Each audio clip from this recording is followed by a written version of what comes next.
Bom dia, boa tarde, boa noite, meus lindos. Como vocês estão? Espero que vocês estejam bem. Eu sou o John, trazendo mais um podcast para vocês em como sobreviver ao planeta Terra. O episódio de hoje é como sobreviver à peste negra, tá? Eu vou passar para vocês o conceito sobre a peste negra, a história dela e também alguns meios que vocês podem adquirir para a sobrevivência, não só num possível estado da peste negra, como na época em que ocorreu, mas como também nos dias atuais que você pode aderir, tá? O episódio passado foi sobre ataque nuclear, escuta lá, ele tá bem legal. Então, vamos prosseguir com o podcast.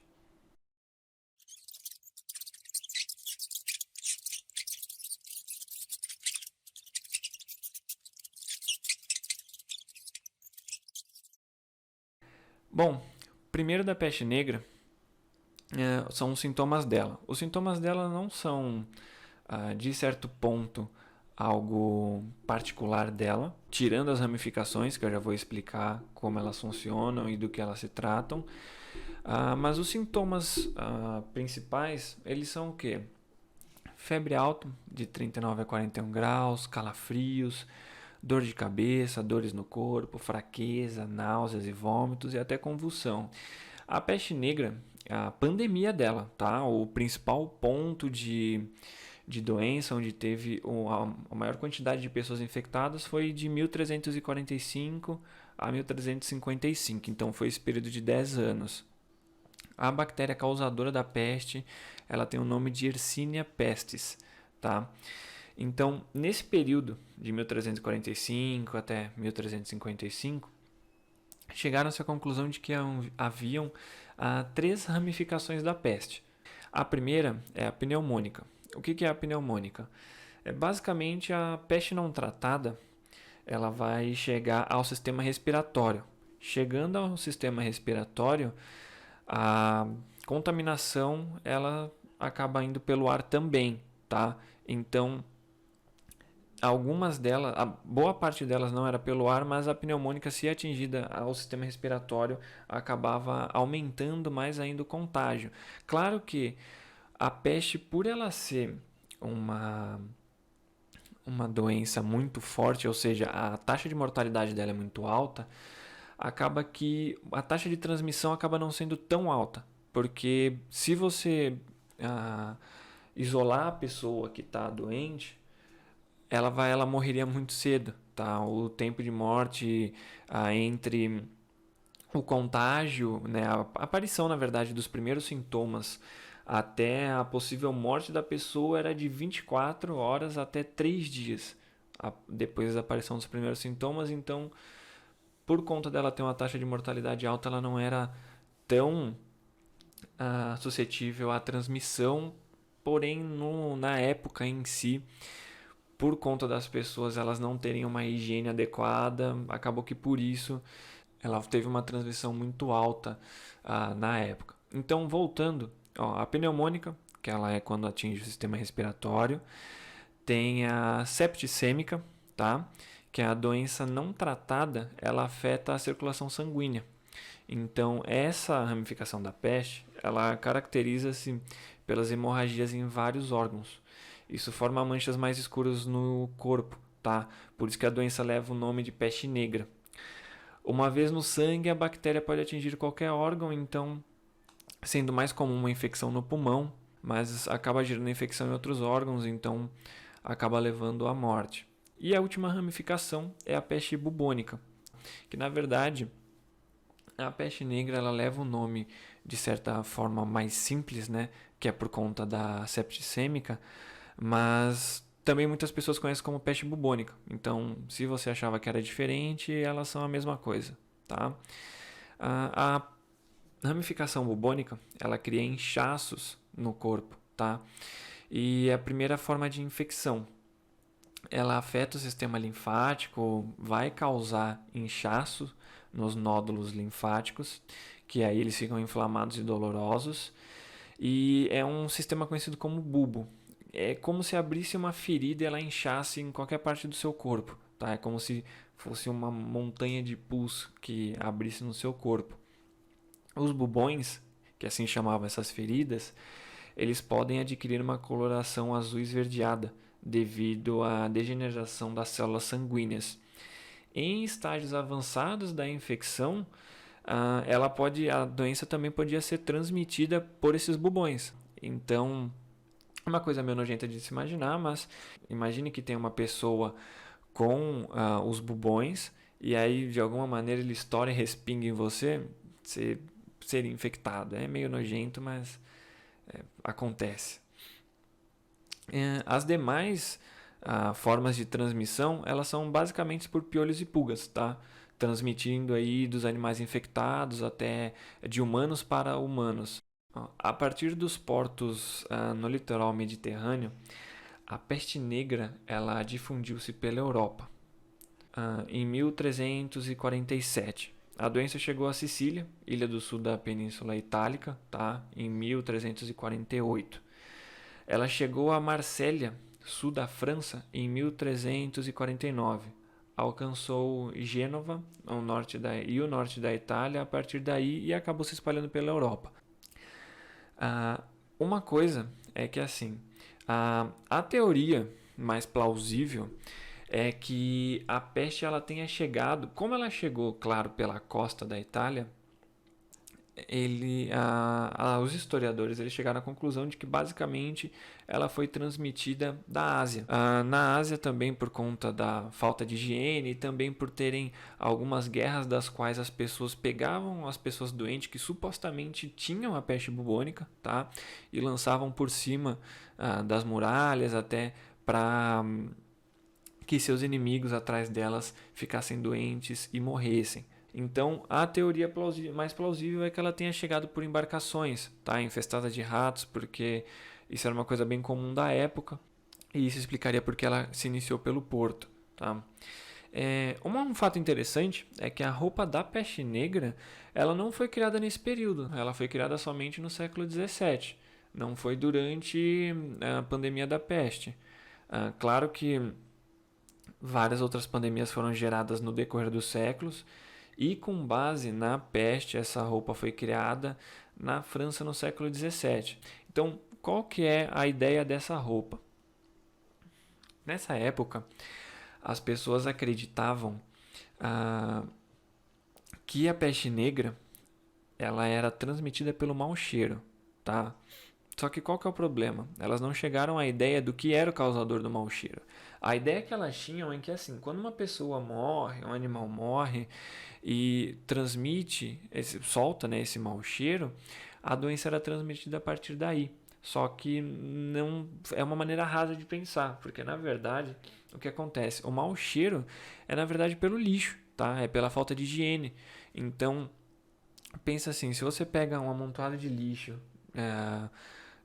coisas como alimentos que estragam, tá? E você joga, ele vai estragar, vai gerar um mau cheiro e vai ter rato, vai ter barata, vão ter bichos e insetos que transmitem doenças. Então, essa era a ideia, uma das ideias da roupa, que era qual? Eles colocavam no bico, o bico da roupa, ele tinha mirra e cânfora, tá?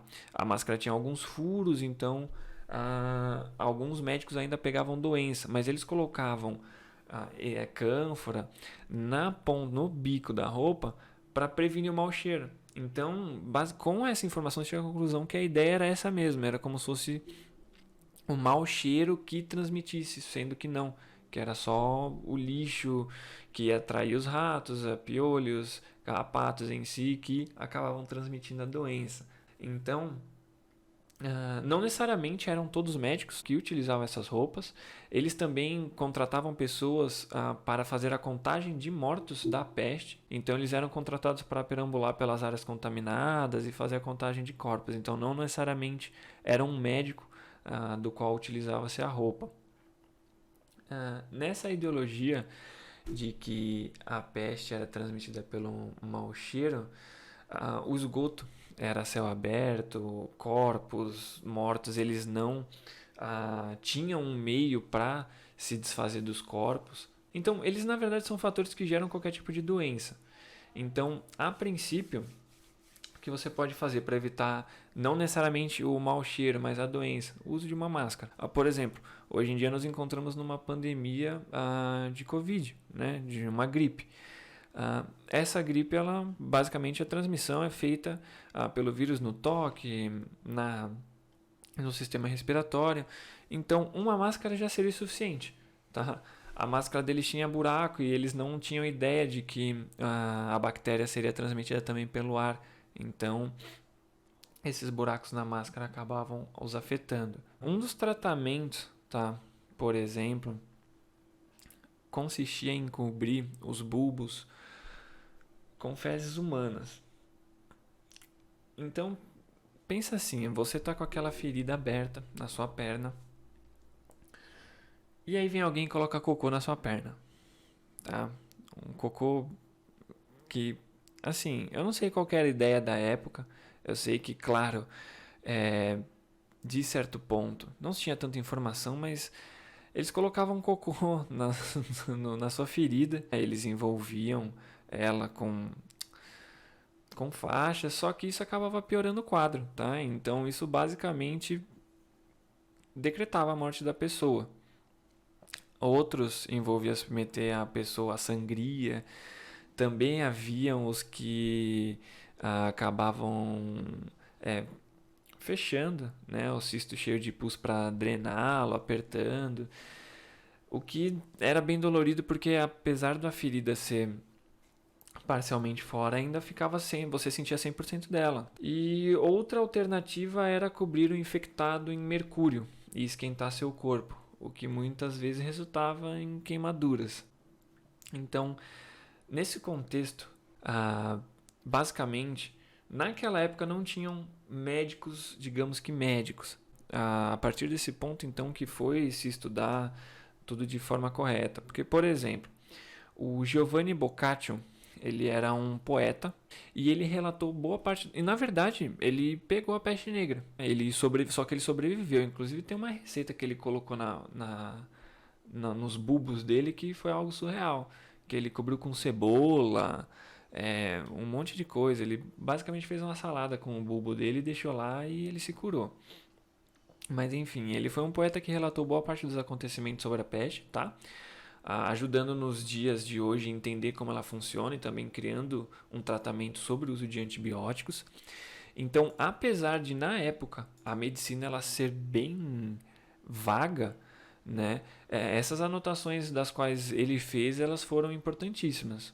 E para ressaltar, hoje existem antibióticos para a peste. Então, gentamicina, doxiciclina e streptomicina, eles são remédios, são antibióticos que auxiliam a combater a peste. Atualmente é bem raro ter, tá, casos, mas em 2013 foram registrados 783 casos no mundo, incluindo 126 mortes. Os 3 países mais endêmicos foi Madagascar, a República Democrática do Congo e Peru. Então, e para finalizar a parte do contexto histórico da peste negra, esse resumão para vocês, duas últimas informações é que nessa época os povos judeus eles eram andarilhos e nesse período criou-se uma ideologia de que quem estava propagando a peste eram os judeus. Então, né, eles acabavam sendo mortos, acabavam sendo escorraçados. Então, o assassinato de judeus nesse período ele foi muito grande, tá? Por conta de ter uma certa discriminação, não só por eles serem andarilhos, mas por conta de eles serem na época em si, os que se encontravam de fora da Europa. Então, e eles acabavam sendo mortos e os principais assassinos deles era um grupo que se criou durante a peste negra, porque assim, nessa época, ainda hoje, mas nessa época, as pessoas acreditavam que a peste negra ela era especificamente um castigo divino. Então, teve um grupo que se criou que eles eram basicamente 100% tementes a Deus. Então, eles se autoflagelavam, eles saíam na rua pregando a palavra e eles tinham como ideia de que eles eram como se fossem salvadores. Então, eles não só faziam esses autoflagelos nas ruas, como também assassinavam quem eles julgavam que pudessem ser não só judeus, mas no geral um transmissor da doença, tá? Então, nessa época tinha também esse risco, né, desses cidadãos aí que achavam que estavam salvando alguma coisa. Então, finalizando a parte do contexto, vamos agora para a parte da sobrevivência.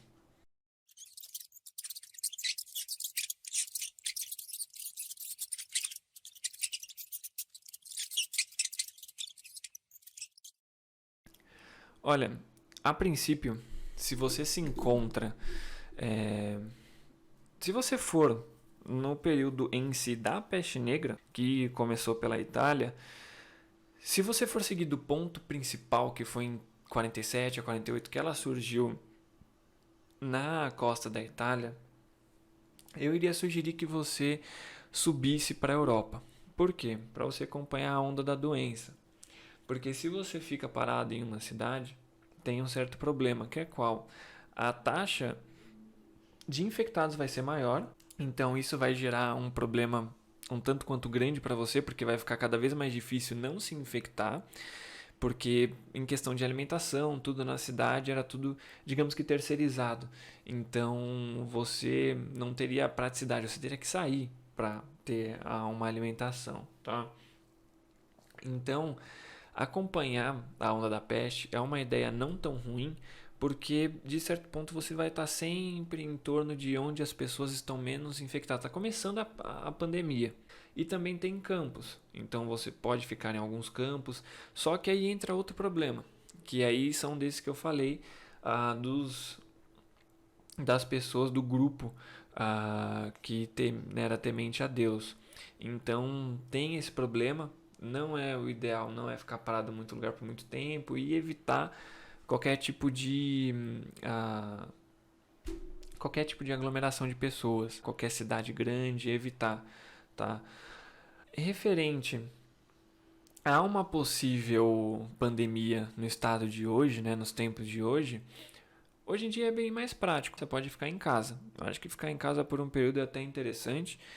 Como a ideia da peste bubônica é bem semelhante à de uma gripe, o perigo maior seria, por exemplo, que fugiria da gripe, seria a transmissão por conta de, por exemplo, ratos que têm pulgas ou qualquer outro tipo de piolho, etc. Mas assim, isso se você tiver uma higiene básica não vai acontecer, porque você acaba excluindo os outros tipos de infecção se você manter uma certa distância de quem você sabe ou, no geral, manter a distância de todo mundo, tá? Seria o ideal. Você tranca na sua casa e fica lá. Só tem arroz? Come só arroz. Vai temperando com tempero diferente. Se tiver uns negócios, até pra fazer bolinho de arroz aí que fica, ó. Mas hoje seria bem mais prático. Tem algumas receitas, tá, que elas são bem úteis, que incluem alecrim, até gengibre, que elas eliminam boa parte das bactérias dos alimentos. Então, referente a, por exemplo, se você está na época em si da peste negra, ali em 47, 48 ou até adiante, mas é só para ter um contexto para você seguir o caminho que eu passei antes. Você pode se alimentar com coisas que você achar na natureza. É até mais prático, porque você não vai precisar de ninguém, você vai poder gerar aí a sua própria alimentação, tirando que tinham muitas fazendas, tá? E muitos desses fazendeiros morreram e chegou a um ponto da história da Europa em que eles tiveram que disponibilizar essa fazenda para pessoas que eram pobres, né? Eram pessoas, digamos que de classe baixa, porque chegou a um ponto que morreram tantas pessoas que não tinham como alimentá-las. Por quê? Porque os fazendeiros morreram. Então, quem sobreviveu, eles disponibilizaram pedaços de terras, fazendas pessoas que morreram para que eles pudessem produzir e assim continuar a economia do país. Então, um exemplo, o alecrim. O alecrim, você consegue fazer um óleo dele. Esse óleo de alecrim, ele serve como antioxidante, anti-inflamatório, antimicrobiana, tá? E cicatrizante. Então é um ótimo óleo para você fazer, não diretamente se tratando da peste, mas também por conta de possíveis ferimentos que você possa ter. Então, basicamente, para você fazer ele, você precisaria de 2 ramos secos de alecrim, tá? Colocaria um pote de vidro. Você pode adicionar um óleo de base, como óleo de coco, de amêndoas ou de azeite. Não é difícil conseguir nessa época, tanto hoje em dia quanto na época em si da pandemia. E você tampa e agita. Deve-se armazenar o óleo em um local quente e escuro por mais ou menos 2 semanas e ele já vai estar pronto para uso, tá bom? Um estudo também realizado em 2014 mostra que o óleo de alecrim, esse que eu falei para vocês, misturado com água junto ao alimento, ele elimina diversas bactérias, tá? Em torno de 20 a 40 minutos que você mistura, por exemplo, esse óleo com carne ou qualquer outro alimento, ele elimina boa parte das bactérias. Então, tem um outro óleo que é de gengibre, um gengibre inteiro, fresco e bom. Você vai pegar esse gengibre. Você vai pegar 200 ml de azeite de oliva. Você vai lavar bem o gengibre fresco, não tira a casca, tá? E deixa ele secar. Você vai colocar o azeite de oliva no recipiente que irá ao fogo, tá? Ou ao forno. E vai junto o gengibre à medida que você vai o ralando. Você vai misturando bem. Ou seja, você vai misturando enquanto ele está no fogo e ralando o gengibre e misturando bem. Ele tem que ficar num fogo de mais ou menos 150 graus e tem que deixar ferver por 2 horas de maneira lenta. O óleo de gengibre, ele não serve especificamente para o alimento, mas ele serve como um repelente de mosquito, durando até 6 meses se guardado corretamente. Apesar do gengibre ele ser originário aí da Índia e China, você consegue achar ele, não, claro, em plantações, mas você conseguiria achar ele em mercados. Então, de certo ponto, seria não tão difícil, mas não tão fácil também de conseguir um gengibre na época. Mas você consegue fazer esse repelente. Esse repelente talvez venha ali auxiliar também com os piolhos ou até os insetos dos quais teriam contato com animais infectados com a peste negra. Então é de maneira, digamos que saudável, você utilizar um repelente. Então esse repelente e você utilizaria o gengibre, azeite de oliva, tá, 200 ml. Você esquentaria o azeite de oliva em um recipiente e aí depois você vai juntando o gengibre à medida que vai ralando ele, tá? Vai misturando bem o gengibre, vai mexendo ele, digamos assim, e depois você vai coar a mistura, tá? Do azeite com o gengibre, um coador de pano para retirar todos os pedaços.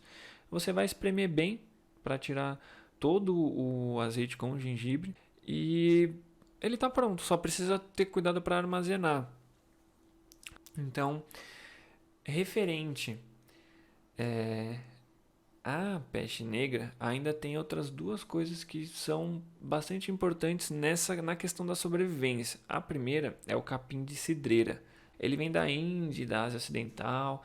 E a característica dele, para vocês identificarem um capim de cidreira, ele é uma planta com folhas compridas, tá? Estreitas e afiadas. Ele atinge em torno de 80 centímetros de altura. É encontrado em todos os estados do Brasil e por isso ele tem nomes regionais, tá? Como chá de estrada, erva cidreira, capim santo, ou capim cheiroso, ou patchouli. Mas ele tem o mesmo princípio dos outros. Ele é antioxidante, anti-inflamatório, então ele tem o mesmo princípio.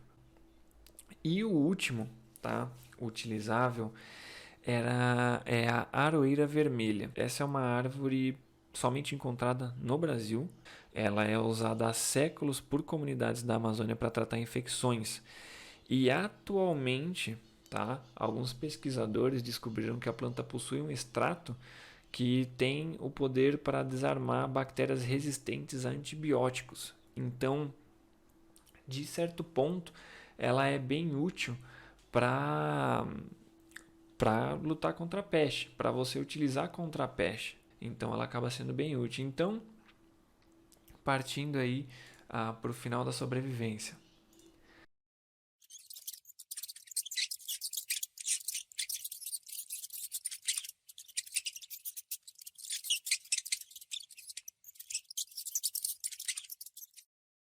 Olha, o contexto final da sobrevivência à peste não é tão difícil. É basicamente o que era para nós estarmos fazendo hoje com a pandemia de Covid. Manter o distanciamento social, você se alimentar daquilo que você consegue, evitar qualquer tipo de aglomeração. Se você for, por exemplo, levar o contexto adiante, estando na época em si da pandemia, você tem que subir o mapa, tentar ficar em locais por pouco tempo, não muito, porque a ideia é de que essas pessoas acompanhassem, né, não só os tementes a Deus, mas também o exército, tá, da igreja. Ele também poderia vir e, de certo ponto, você correria algum risco, então não ficar muito tempo no mesmo lugar. Se possível, usar algo que tape o rosto. Ah, mas não tem uma máscara. Tudo bem, pega um pedaço de pano, coloca no rosto, já é o ideal, tá? Manter o distanciamento de qualquer reserva que tenha muitos animais, além de pessoas. Usar o repelente para que você evite o máximo que puder de qualquer inseto que tenha tido contato com humanos infectados ou animais que tenham contato com você. Não seguir a receita de colocar fezes em um bubão, porque você vai morrer. Infelizmente, não sei porquê assim, mas eu acho que você vai morrer se colocar fezes numa ferida, tá? Pelo menos pegar uma doença bem, bem legal. Se você conseguir algum desses medicamentos que eu passei, que não é de difícil acesso, que são os antibióticos para peste, que são comercializados, você já vai ter uma chance a mais.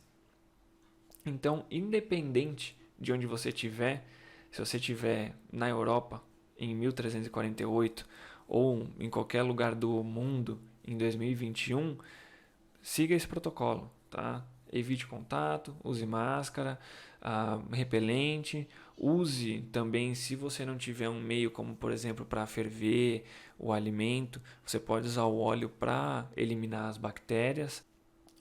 A questão da alimentação, como se trata da,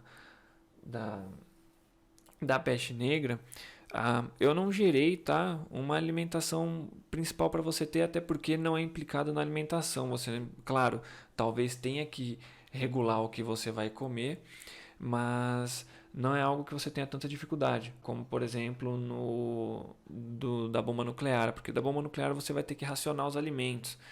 No da peste, não, de certo ponto, nem tanto. Depende muito de onde você quer imaginar que você esteja, tá? E onde aconteça. Mas, no geral, com coisas em casa, a gente consegue sobreviver, tá? Até comendo fubá que dá certo. Então, eu espero que vocês tenham gostado. Deixa o like, comenta qual o próximo tema que você quer, curta, compartilhe, se inscreva, ative o sininho, faz o que você quiser. Mas obrigado por ouvir até aqui, tá? Tenha uma boa tarde e uma ótima semana para vocês.